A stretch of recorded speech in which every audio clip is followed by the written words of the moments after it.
Welcome back to the YouTube channel Physio Champ. और आज हम देख रहे हैं सर्वाइकल स्पॉन्डिलोसिस के बारे में।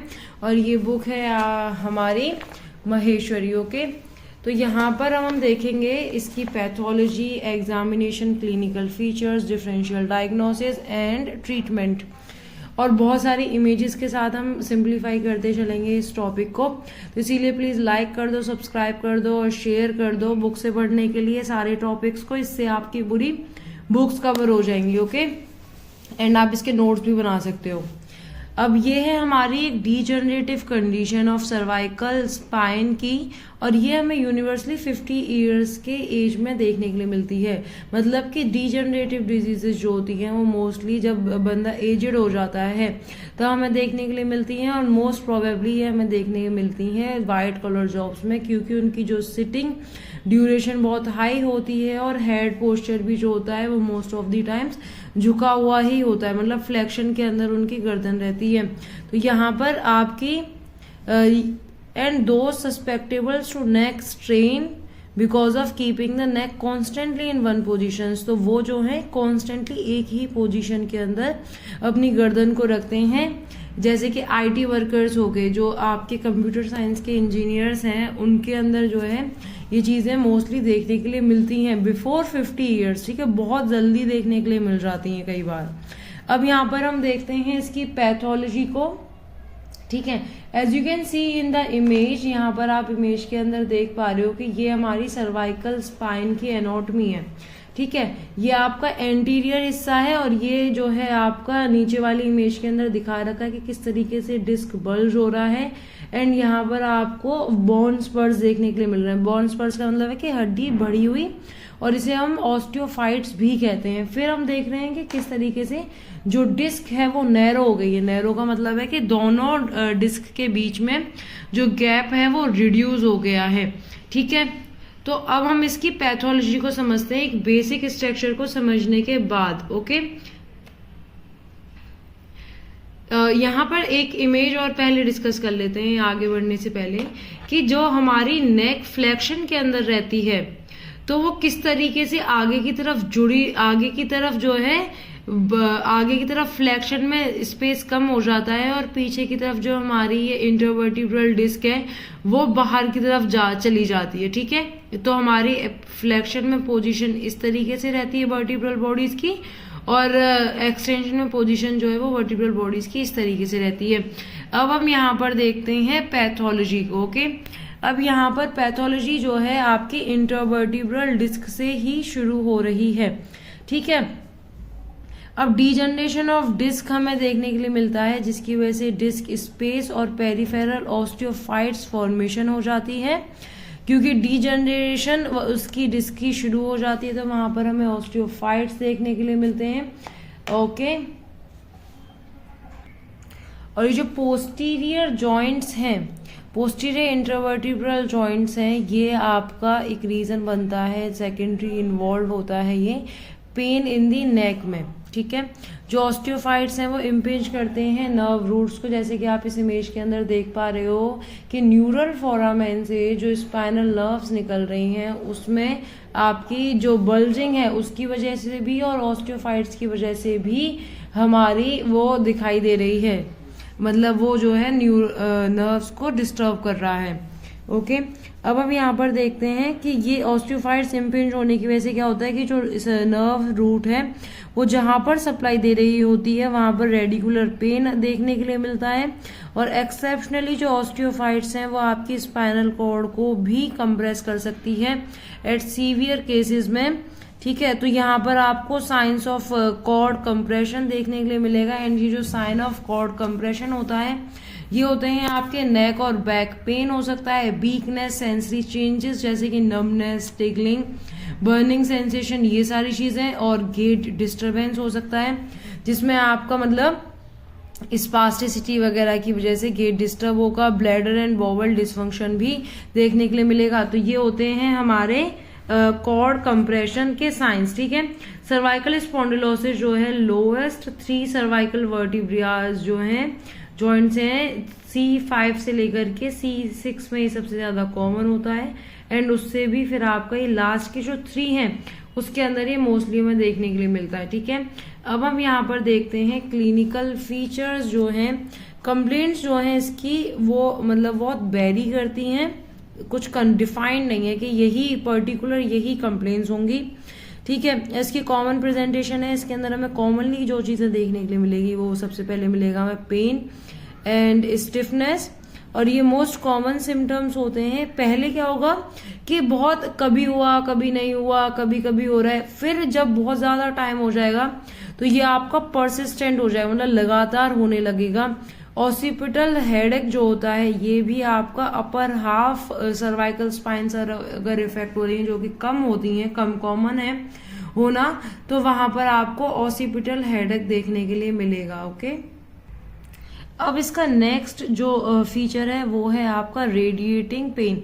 रेडिएटिंग पेन होता है कि यहाँ से लेकर के आगे की तरफ पूरा, अगर आपकी गर्दन में पेन हो रहा है तो वो पेन आपका रेडिएट हो रहा है, मतलब एक जगह से दूसरी जगह जा रहा है, towards your upper arm, towards your scapula, तो वो रेडिएट हो रहा है, एक जगह से दूसरी जगह जो है वो फैल रहा है। ठीक है, अब इसके अंदर क्या होता है कि पेशेंट को प्रेजेंट होता है pain radiating to the shoulder की तरफ रेडिएट होगा, downwards through the outer aspect of forearm and hand. ये जो है आपका एरिया है जहां पर ये रेडिएट हो सकता है। एंड यहाँ पर आपको पेरेस्थेशिया जैसी फीलिंग, मतलब कि इसके अंदर टिंगलिंग और आपकी बर्निंग सेंसेशन और ऐसी आपको एक एबनॉर्मल सेंसेशन फील होगी वहां पर उस रीजन में, जो उस रीजन का नर्व रूट का जो रीजन है वहां पर। ठीक है, जो मायोटोम है उसका, वहां पर आपको पेरेस्थेशिया फील होगा। कॉमनली ये आपको बेस ऑफ द थंब में देखने के लिए मिलेगा, जो कि C6 का नर्व रूट एरिया है। ठीक है, मसल वीकनेस इसमें अनकॉमन होती है, कॉमनली आपको मसल वीकनेस नहीं देखने के लिए मिलेगी। जो गिडीनेस है, गिडीनेस का मतलब होता है कि एक टेंडेंसी फॉल होने की, कि मतलब वो संभाल नहीं पा रहा है अपने आप को, उसको चक्कर आ रहे हैं, ऐसी वाली कंडीशन। ठीक है, जो पेशेंट है वो उसको गिडीनेस के एपिसोड्स आएंगे ड्यू टू आपका, ये रीजन हो सकता है इसका vertebrobasilar syndrome, as you can see in this image.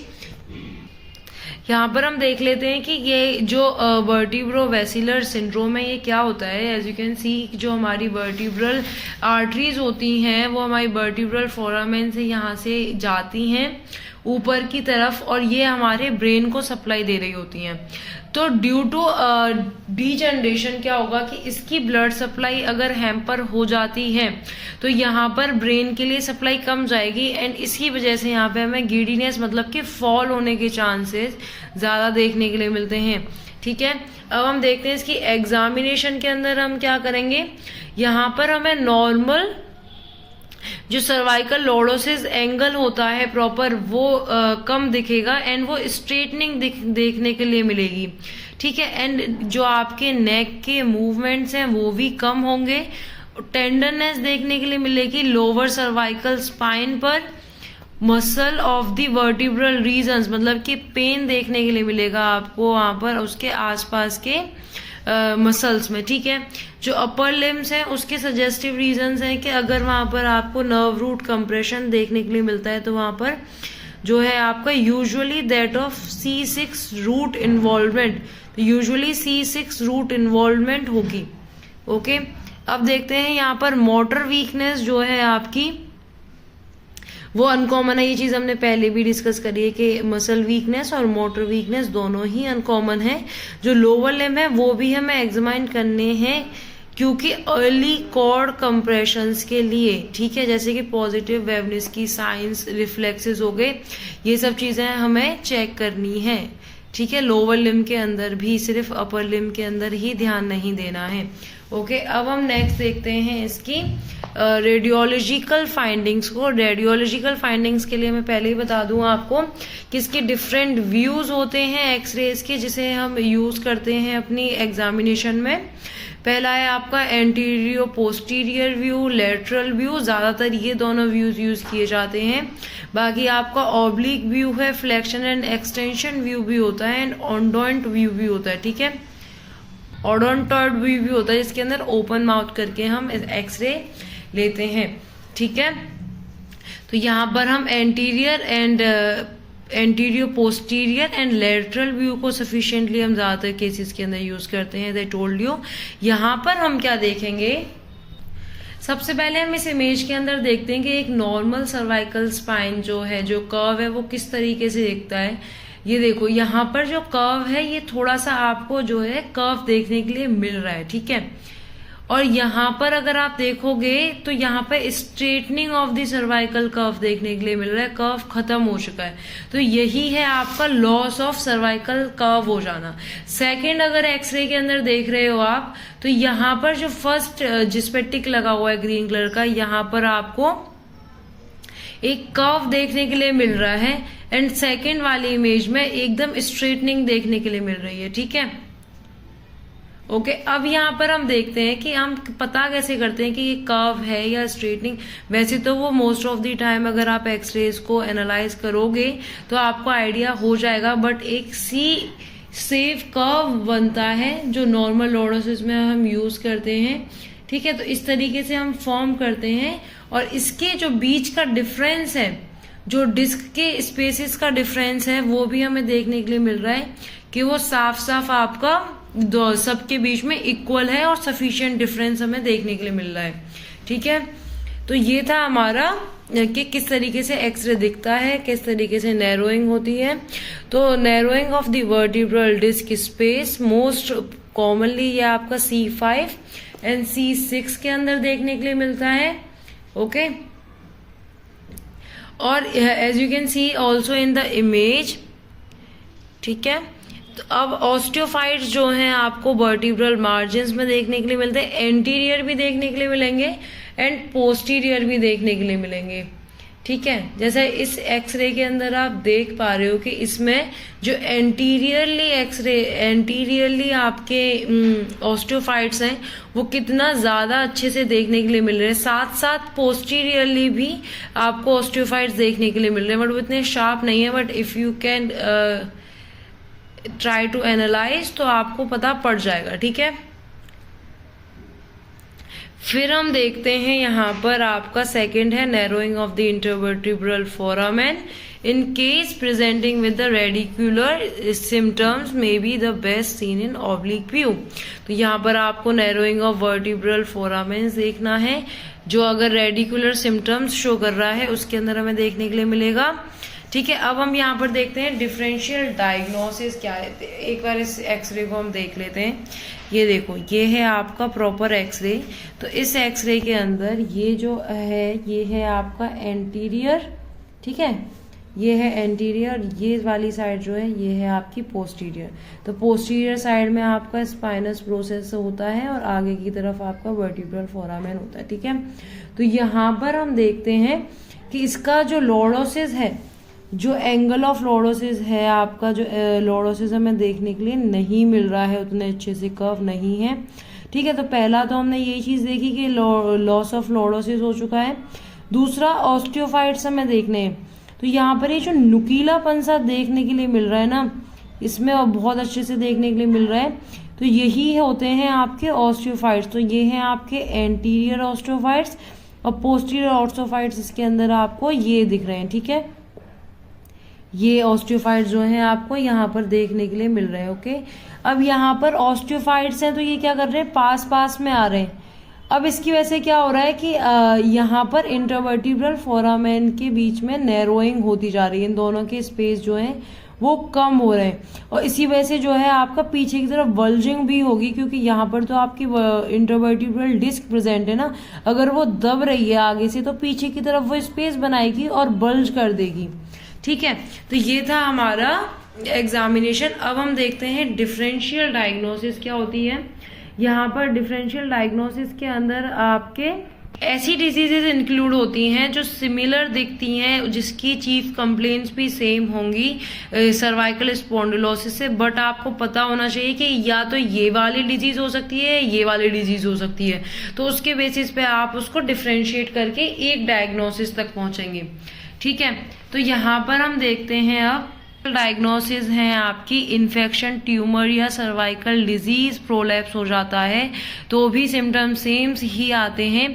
और causes of the upper limb pain, जो अपर लिम्ब पेन है इसका वो सिम्टम जो है वो आपका जरूरी नहीं है हमेशा सर्वाइकल स्पॉन्डिलोसिस की वजह से आए, मे बी वहां पे पेनकोस ट्यूमर हो सकता है। पेनकोस ट्यूमर का मतलब होता है कि एक इस तरीके का कैंसर जो बहुत रेयर है, जो आपकी टिप ऑफ द लंग्स पर हो जाता है, जिसकी वजह से उसकी सराउंडिंग वाले जो टिश्यूज हैं उस पर इफेक्ट देखने के लिए मिलता है। Cervical rib, spinal cord tumour या फिर कार्पल टनल सिंड्रोम की वजह से भी ये सिम्टम्स जो हैं जो similar to the cervical spondylosis हैं वो हमें देखने के लिए मिल सकते हैं। अब बात करते हैं हम ट्रीटमेंट की। तो यहाँ पर जो प्रिंसिपल रहेगा, जो मेन प्रिंसिपल रहेगा ट्रीटमेंट का, वो है आपके जो सिम्टम्स हैं सर्वाइकल स्पॉन्डिलोसिस के वो स्पॉन्टेनियसली रिमिशन में चले जाएंगे, मतलब कभी एकदम सही हो जाएंगे, डिसअपियर हो जाएंगे, इम्प्रूवमेंट शुरू हो जाएगा। और समटाइम्स क्या होगा कि एकदम सडन वर्सनिंग शुरू हो गई, ठीक है। अगर पेशेंट प्रॉपरली प्रिवेंशंस नहीं रख रहा है, केयर नहीं कर रहा है, तो वहां पर जो है ये सडनली वर्सनिंग भी हो जाएगी, ठीक है।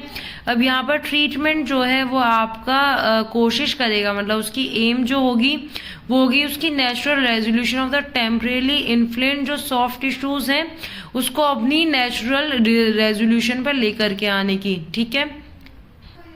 During the period of remission, मतलब कि जब वो वाला पीरियड जब पेशेंट की जो कंडीशन है वो इम्प्रूव हो चुकी है, तो वहाँ पर उसको प्रिवेंशंस रखने हैं कि फर्दर अटैक ना आए, वो सबसे ज़्यादा ज़रूरी हो जाता है। जैसे कि नेक को प्रॉपर पोस्चर के अंदर रखना, लॉन्ग सिटिंग या लॉन्ग स्टैंडिंग ना करना, ठीक है। सिचुएशन जिसमें उसको अपनी नेक को एक ही पोजीशन में रखना हो लॉन्ग टाइम तक, वो चीज़ उसे अवॉइड करनी है, ठीक है। पिलो जो है उसको वो बहुत थिन यूज करना है एट दी नाइट, जिससे कि एक वो न्यूट्रल पोजीशन पर अपनी नेक की रह सके, ठीक है। नेक मसल एक्सरसाइजेस करनी है जो उसके नेक पोस्चर को स्ट्रांग बनाएगी, एंड मस्कुलेचर स्ट्रांग होगा तो वहां पर उसकी जो बोन्स है वो भी स्टेबिलिटी को सपोर्ट करेंगी, ठीक है, स्टेबल रहेंगी अच्छे से, ओके। फिर हम देखते हैं यहाँ पर अगर ड्यूरिंग द एक्यूट एक्सर्वेशन आपको अगर एकदम से वर्सनिंग होने लग जाए पेन की, तो क्या करना होगा। यहाँ पर एक एनाल्जेसिक हॉट फर्मेंटेशन और आपकी सर्वाइकल कॉलर में रेस्ट करना है, नेक को रेस्ट देना है। Traction of the neck, if there is a stiffness बहुत ज्यादा है तो ट्रैक्शन प्रोवाइड कराना है। एंड एंटी एमेटिक, अगर वहां पर गिडीनेस है तो एंटी एमेटिक जो ड्रग्स होती हैं वो आपकी नोजिया और वॉमिटिंग के लिए होती हैं। ये एक्सेप्शनल केसेस में अगर केस बहुत ज्यादा ही डिफिकल्ट हो चुका है, ठीक है, और ऑस्टियोफाइट जो है स्पाइनल कॉर्ड को कंप्रेस कर रहे हैं, तो वहां पर आपको साइंस ऑफ कंप्रेशन कॉर्ड देखने के लिए मिलेंगे। एंड जो बहुत ज्यादा टिपिकल हो जाता है पेशेंट के लिए उनको हैंडल कर पाना, तो वहां पर हम सर्जिकल डिकम्प्रेशन को भी यूज करते हैं सर्जरी को, ठीक है। सर्जिकल डिकम्प्रेशन होता है जिसकी वजह से दोनों वर्टिब्रियाज के बीच में डिफरेंस हमें देखने के लिए मिलता है and most of the problems, और जो बल्जिंग होती है वो रिड्यूस हो जाती है, जिसकी वजह से आपकी जो स्पाइनल कॉर्ड है उसके ऊपर जो प्रेशर पड़ रहा होता है वो कम हो जाता है, एंड जो आपके कॉर्ड कंप्रेशन कॉर्ड के साइंस हैं वो रिड्यूस हो जाते हैं। Thank you so much for watching. Please like, subscribe and share for more such videos book से पढ़ने के लिए, ठीक है। Thank you so much.